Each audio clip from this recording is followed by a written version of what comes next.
And he is. Now then, let's talk literature. It's been a big subject all week. Whether you studied Shakespeare or Steinbeck, the books that you learn at school are often the ones that stick with you for life. Now, the issue of what should be taught to teenagers has become the subject of a heated debate after changes to the curriculum have seen some exam boards drop American classics like Of Mice and Men.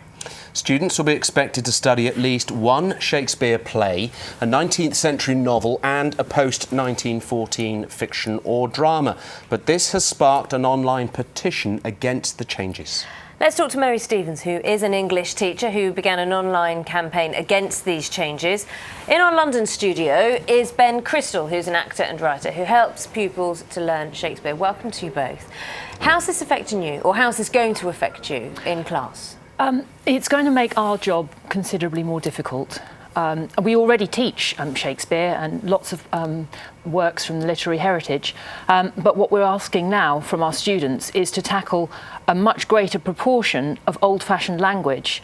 When we talked about this earlier, somebody was talking about like maths and do we want to challenge our students? But what we're effectively doing is we're bringing in almost undergraduate level demands and putting them onto an ordinary student, often struggling readers or children from disadvantaged backgrounds. Wouldn't Shakespeare have been part of the syllabus anyway? It is part of the syllabus anyway. So absolutely. Michael Gove is saying you've got to study what? A post-1914 text, a Shakespearean text, I can't remember the other one. A whole Shakespeare play, a Victorian novel, romantic poetry, and a British text that dates after 1914. Is this to the exclusion of everything else?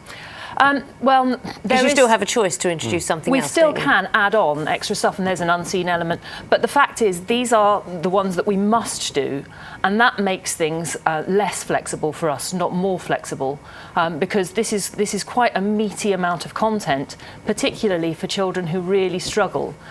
We're asking them to look at sort of historical texts as opposed to modern texts, and I don't think you'd ask that in a different subject.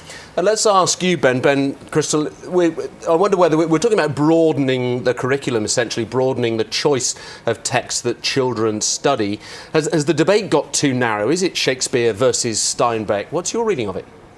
Well, I mean, you have to excuse the scratch here. I'm playing Macbeth at the Globe later this summer, and I hated Shakespeare when I was in school. I started with Macbeth and didn't enjoy it at all. And I think, they're called plays, not reads. We don't give our kids a manuscript of Mozart's Requiem and go, here, this is your introduction to music. It also says on the syllabus that the kids are from 11 to 14 should have 2 Shakespeare plays under their belts by 14 years old. We're not giving them the forum to be able to enjoy, to play with Shakespeare before we're forcing them to study and read it. So Ben, what would have made it easier for you? For me, I mean, I was told, like everybody else was told, to learn some Shakespeare off by, I was going to say by heart, but by mind, in order to use those quotes to back up a literary critical analysis of Shakespeare. I was never taught to learn them by heart, to speak these words as if they were my thoughts, Hamlet's thoughts, his readings of existentiality or whatever, to sort of try and own them and then reiterate them to someone else in class. And I think it's terribly important. I don't know why kids who perhaps struggle with essay writing, as I did, don't get the chance to display their knowledge and understanding of a Shakespeare play by perhaps performing a speech, or indeed that to see the play, to see them being acted before we're forcing them back into the book. And Mary, for you, it's got to be about what works, isn't it? What works for your students. Do you feel as if you have enough control over that?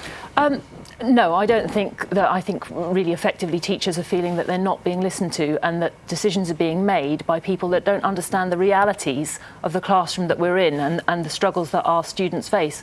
That's brilliant to hear what Ben's saying. My experience of Shakespeare in the classroom is exactly that lower down the school, when we have the chance to have some fun, I've just been doing much ado about nothing with my Year 7 group, and we've been looking at friendship groups, we've been looking at all sorts of things, comparing it to Twitter and cyberbullying has come into it, and those are the things that really bring Shakespeare to life for these students. But when you take it in and put it in as a whole play for an exam syllabus, it does take a lot of the pizzazz out of it for these students that then really have to struggle with the language, which is very alien to them. Mary, good to hear your thoughts. Ben, thank you very much for joining us. Good luck with the play as well at the Globe. Thank you.